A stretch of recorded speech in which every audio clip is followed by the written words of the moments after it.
This is the most overlooked Tower of Terror detail in the entire attraction. You may be wondering, what am I holding up? This right here, as you may recognize, is the Tower of Terror hallway scene where the 5 ghosts appear and then disappear into the Twilight Zone. So, when you think of the Tower of Terror, you usually think of the drop sequence and the elaborate Art Deco facade. However, when people are riding the Tower of Terror, especially for me, I am so worried and so preoccupied thinking about the drop sequence that I very rarely pay attention to the details within the hallway scene. So here's why that is one reason why the hallway scene is so overlooked and so underappreciated.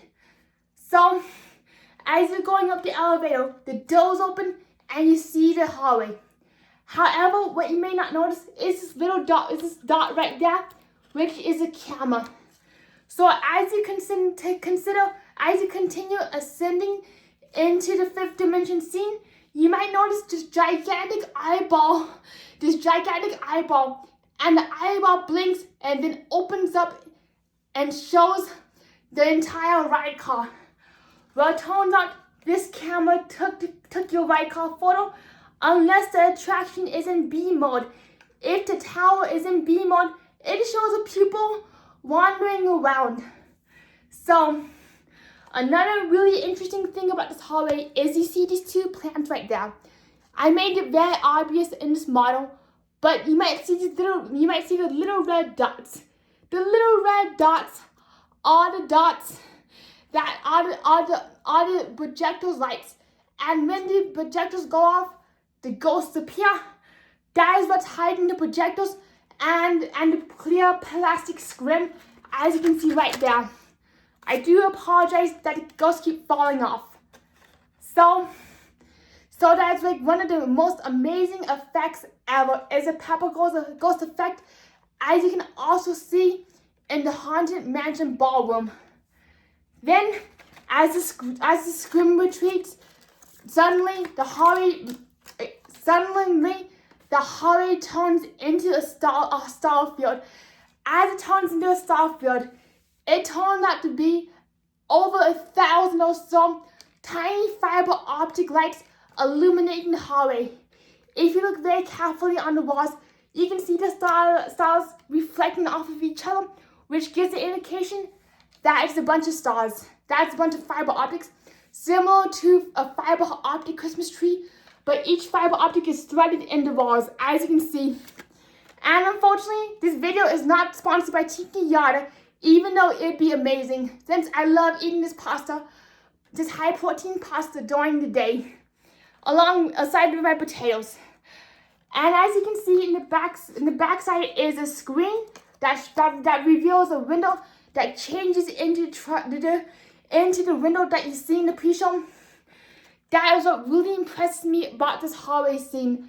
It's just the amount of imagination and details.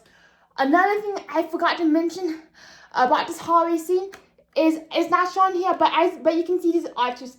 Turns out the arches are holding up clear scrims, and the projectors then project lightning bolts onto the scrims, giving it the illusion that the lightning is going all the way back into the hallway.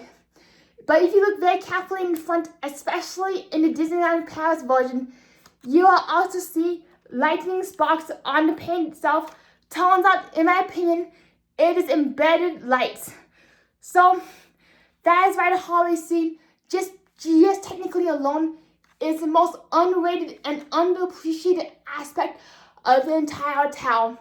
And before I forget to mention, if you're very curious about the artwork behind me, I wish to say that this is some artwork by the artist Art by Nemad.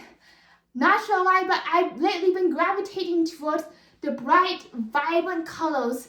And what I find interesting about this artwork is just how like really, really thick lines, which I really appreciate.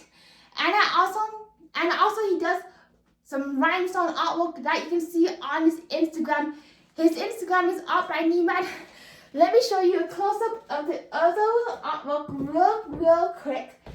And yes, he did some really special artwork, which I will always appreciate.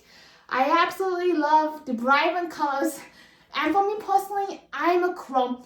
Anything shiny, bright and vibrant, all over the top and decorated, like the Tower of Terror's 199 foot, 11-inch facade, which is a little bit taller than the Cinderella's castle. The Cinderella's castle is 183 feet tall.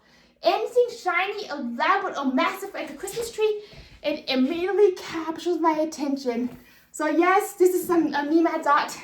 And with that being said, thank you so much for watching. Be sure to smash the thumbs up button, especially if you enjoy Tower of Terror content.